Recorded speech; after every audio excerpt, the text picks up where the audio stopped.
So I'm Lorraine Dector here with Kathy Yanni, the Trust Administrator for the Fire Victim Trust. I'd like to see if you could just share a little bit of background about you and the Fire Victim Trust and why your leadership is significant in this effort. Thank you very much, Lorraine, for inviting me to talk with you. I have a lot of experience in fire cases.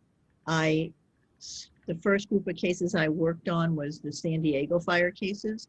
I was both a neutral evaluator and a mediator in those cases. I settled in excess of 1,000 of the San Diego cases. And then my next involvement in fire cases was the Wildfire Assistance Program.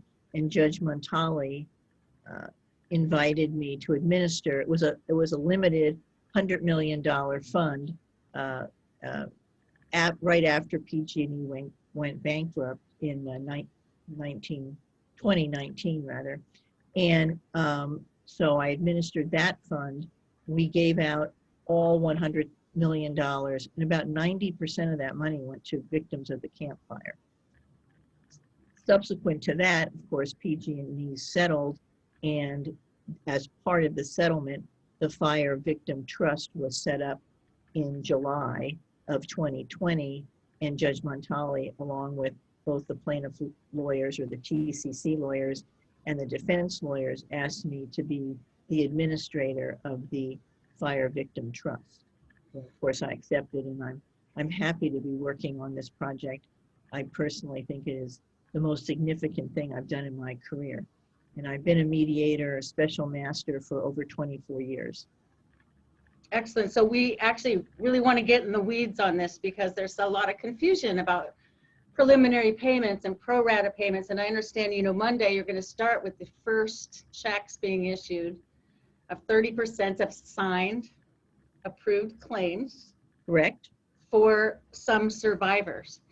Correct. So one thing I want to ask first about that is you were involved in the wildfire assistance money. So some people were vulnerable and rated as that. So they got some preliminary payments. And there's a question right now, will that money be coming out of that 30% or out of these preliminary payments that some people are now getting? How does that affect these other amounts? Okay, that's a very good question.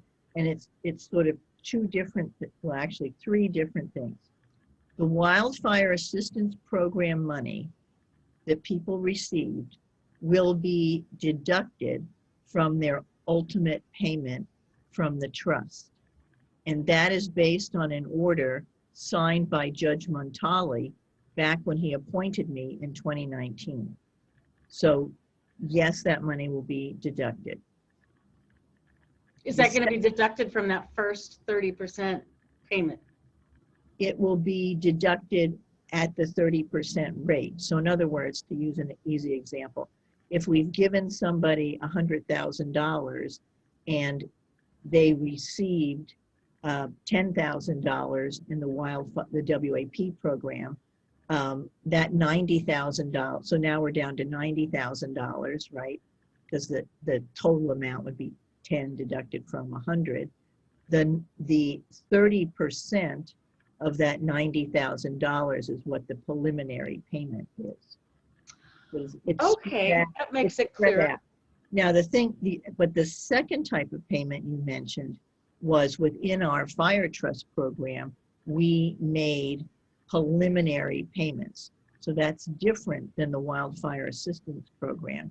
So we looked at your claim and we felt that you had a significant enough claim that we could basically give you an advance of up to $25,000. We have done that. And as of this morning, when I authorized additional preliminary payments, we've paid about $80 million worth of preliminary payments to roughly 6,000 claimants. The same math applies. So that'll be deducted from your entire claim, and then your pro rata claim will be 30% of the bottom line. How are you doing on these pro rata offers? They are, the payments start Monday, but not just for some people. So Right. some people haven't received a preliminary payment or a pro rata, something to sign, a settlement offer. Right. So how do they know what to expect, and how can it be timely? There's no timeline that we can see roughly to see like when they're going to get a preliminary payment or not. Well, I can certainly understand that, excuse me, people are very frustrated and it seems like it's taking too long. And as a matter of fact, I would say it is taking too long. We're trying to address that and move as quickly as we can. We have 71,000 claimants now, and we have a total of 235,000 claims. So that's a claim for real property, a claim for nuisance, a claim perhaps for wrongful death, a claim for emotional distress. We have to review for a single claimant. Most claimants have 2 or 3 claims, and we have to review each of those claims in their totality so we can make an offer to a claimant. We've agreed to do the offers, which we call determination awards, on a lump sum basis. So if you have 3 types of claims, a real property claim, a nuisance claim, and an emotional distress claim, we have to evaluate all 3 of those claims, and then we can send you a determination notice. So the process takes a while to have us go through each of the claims types. The more we do it, the quicker the process will become, and we'll be able to issue more determinations every week. So we're going to continue awarding payments I approve claims every single day, including this morning. I award preliminary payments every single day. The preliminary payments are going to continue throughout the entire program alongside of this pro rata payment. So as we review things and approve them, they'll be paid twice a month on the 15th and the 30th. Both the preliminary payments and pro rata payments, are they on the every 2 week Yes. schedule? Okay, so people are wondering how many you get through in a day. How many preliminary payments roughly do you sign off on in a day, and how many claims do you figure out in a day? Because people are trying to assess how you can even do all this if you have to sign everything off, and what kind of timeline to expect. Well, it's hard to say how many I do in a day because I look at the claims and it all depends on how complicated the claim is. If you have a single claim for emotional distress, and that's the only claim you have, I mean, I can look at that, and since I was involved in the WAP program, I personally have reviewed over 5,000 claims. So I've looked at lots and lots. I can review an emotional distress claim and approve it in a pretty short amount of time. But I do read the narratives that are very heartfelt that people have sent to me. And I also have the work that my teams have done. I have a team on each of the 8 types of the claims. And a real estate claim can be a basic real estate claim where we know what the house was worth, and if they're rebuilding it, we have a rebuilding cost. That's a relatively easy claim to approve. But if it's a claim that has a forestry component, different kinds of information on the claim, for example, what type of amenity trees did it have? Did it have a pool? Did it have a deck? I mean, even a basic real estate claim can be pretty complicated. So basically every one is different, and it's hard for me to give you, Well, then let's not look at a day. Let's look at a week. I mean, you've gotten 6,000 preliminary payments out in a certain period of time. Right. And you've got 71,000 claimants. Yep. So how can we judge how many will be done, and so when that process will be finished?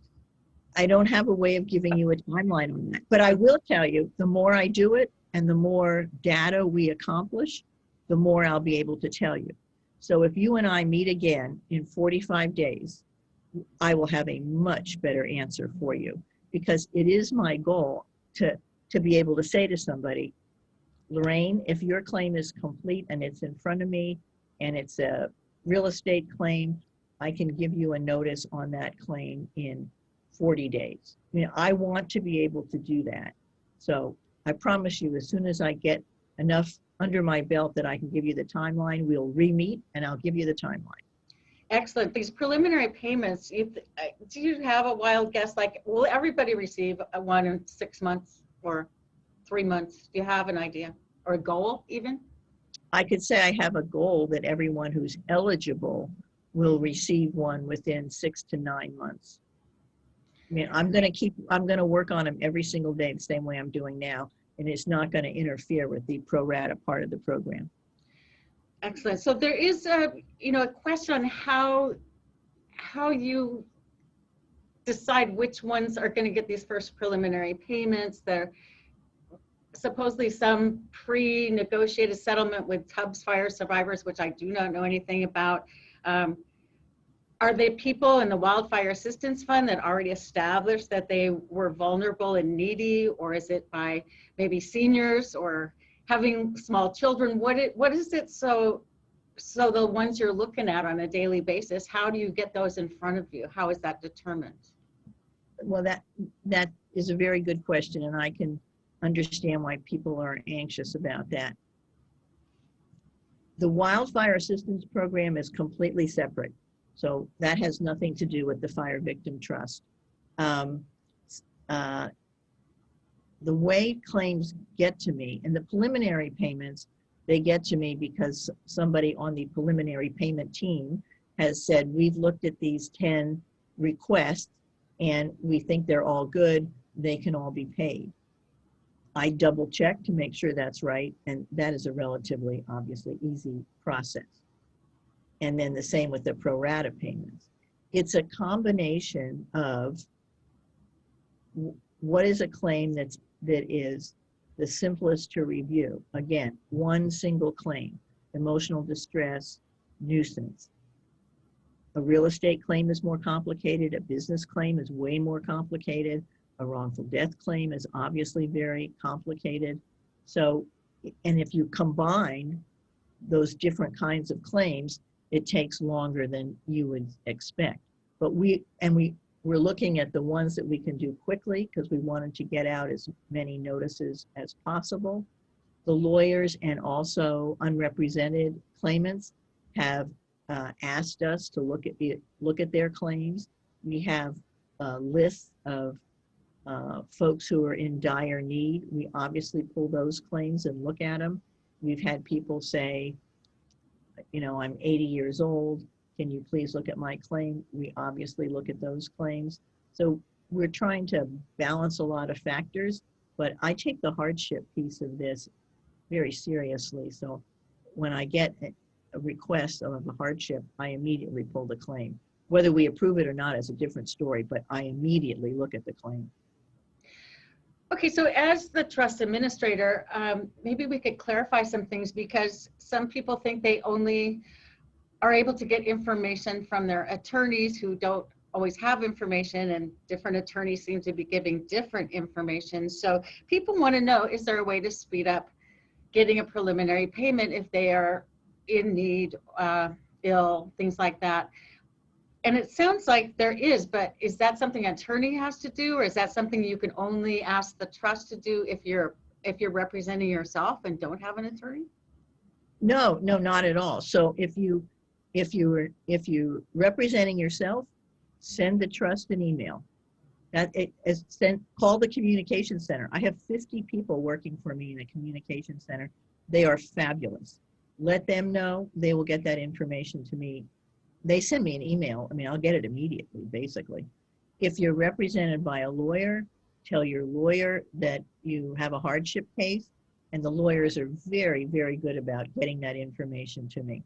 I get hardship requests every day.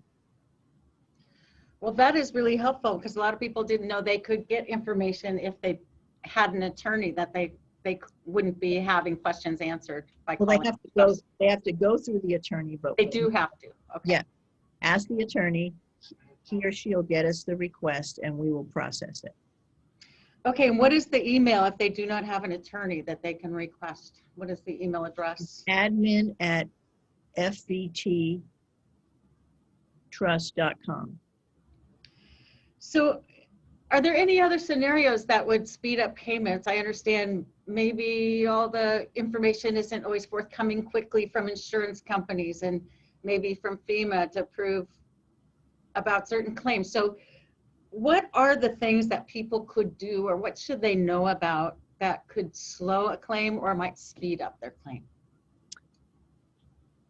I think that the biggest help to us, which in turn helps the claimants, is making sure that you have provided us, and if you're represented, your attorney, the documents that we're looking for. So for example, we may need a deed on a house. We may need a driver's license to prove that you have ownership, because we make sure the people who are claiming they owned a house actually owned the house, just for fraud purposes. If we need information on insurance, we have direct access to insurance information ourselves, but sometimes it's very helpful to have the claimant supply the insurance policy if they have it, or the information if they have it, and to bolster your claim if you need a medical report or medical records. You have a business claim and you have a W-2 we need, or a 1099 that we need. That all those things being in place makes us able to review and, more importantly, approve your claim. So you're saying if people express a hardship, they might be able to be moved up for consideration of their preliminary payments. Will that affect where they are in line for a pro rata payment? The whole thing. If you send me a hardship, I view the preliminary payment and the pro rata payment really as one. I'm looking at your claim. Mm-hmm. Do you qualify for a preliminary payment, and do you qualify for a pro rata payment? I just pull the whole claim and take a look at it. So if you send me a hardship notice, that's exactly what I'm going to do. Some people are confused about the taxes. They say that they've heard that they will get maybe a 1099 or something from the trust after payments are made each year, and that it's not going to be broken down, like maybe the preliminary payment, is that taxable, or is that even designated as to what kind of payment it is, so they're people can figure it out? Are you guys labeling these payments for what kind of payments they are? I am not a tax lawyer. I don't have any information on the tax piece of this. It's not part of what I'm doing. Right, but I'm saying if you're issuing a preliminary payment, does it say with that it's part of a pain and suffering thing, or part of some other aspect, so they can figure out if it's taxable or not? How do they figure it out if it's not labeled as to what that preliminary payment is? Do you see what I mean? I'm not a tax lawyer. I would suggest that you take tax questions to your tax attorney or your CPA or whoever does your taxes. That's the way it's normally handled. Right, but my understanding is if it's not designated as to what kind of a payment it is, it's a difference in taxes. So the trust would have to explain, in my understanding, what kind of payment it is. So if it's a lump sum payment and it's all these things, then how would people determine and split it out? Is it being split out later at the end of the 3 years? Or? The best I can do is say, talk to your lawyer. Mm-hmm. Okay, so are you, is the judge involved in the Fire Victim Trust going to make an order that some of the attorneys lower their rates? That was posed as a possibility at some point. I don't know anything about that. I don't get involved in attorneys. Mm-hmm. So I have heard from several people that the Fire Victims Trust is paying some attorney's fees. Do you have information on that? No, I don't. Oh, really? Boy, I mean, some of these things, they seemed so for sure, but they were confusing. So I there, thought that was a given. there's a procedure under real property claims called inverse condemnation that if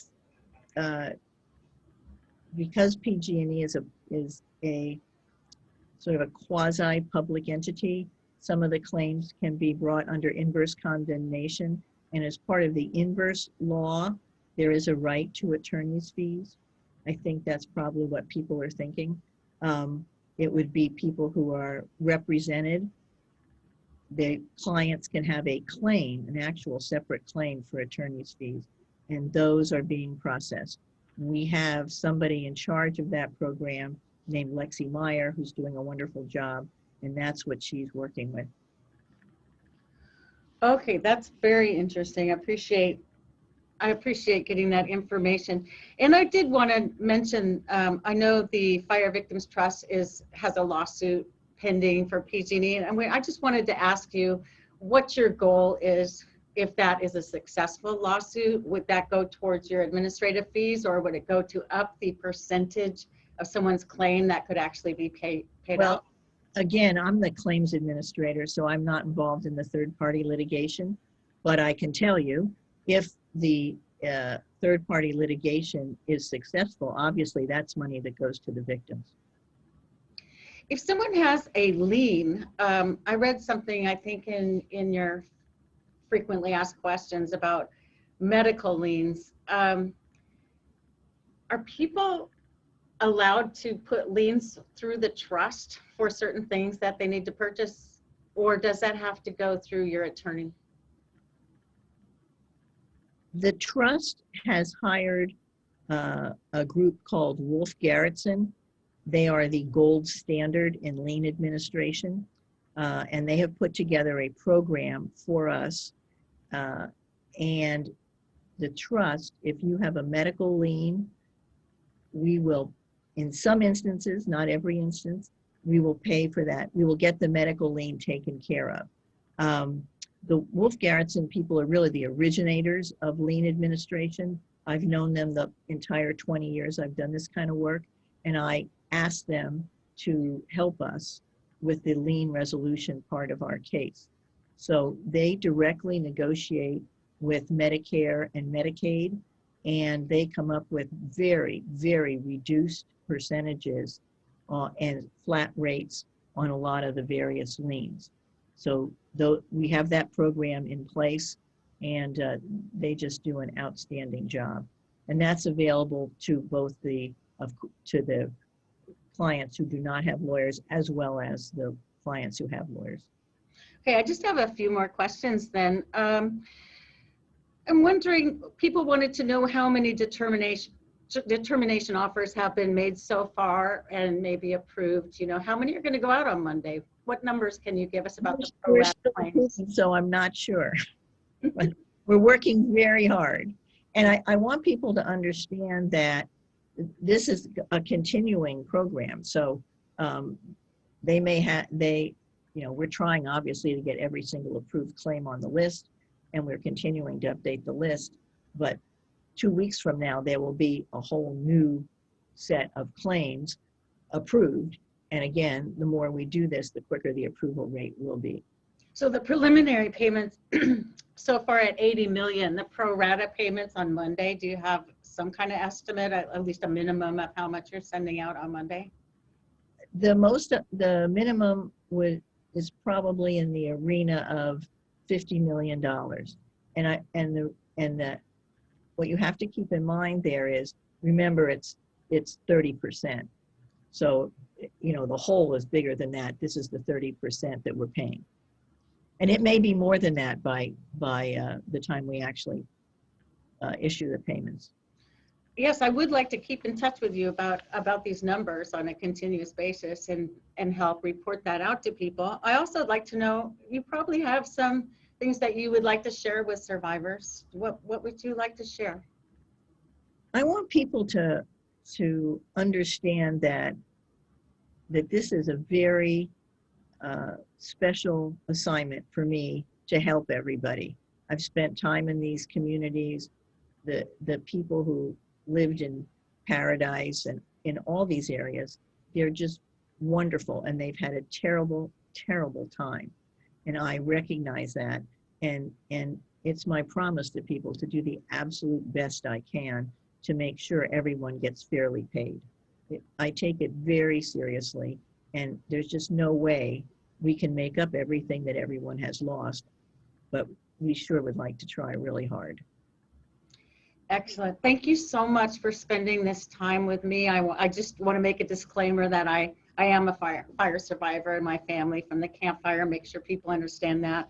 I think it puts me in a unique position to understand like how deep to go and how much information is needed, and it's appreciated because there has been a lot of confusion. So thank you for going on the record and sorting some of this out. Yeah, and I'm so sorry for everything you've gone through. I've been there many times, and it's just very sad, like the whole Paradise Camp Magalia situation. So thank you. Okay, thank you so much. Appreciate your time. Thank you.